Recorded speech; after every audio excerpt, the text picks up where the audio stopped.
Evo, divno vrijeme.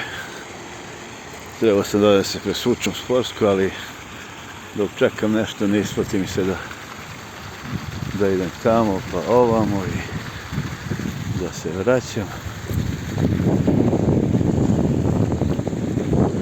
Ovdje je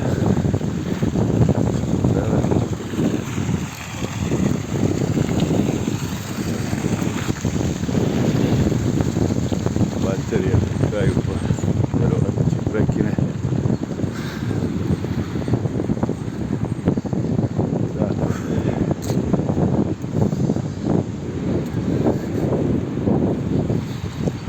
Lepo je da god vidim našu prirodu, ja setim se odmah sa mojim belim kako bi ja tu trčao i sve. I plivali, on bi plivao i zajedno bi plivali ako treba. Lepo. Najbolji ljudi.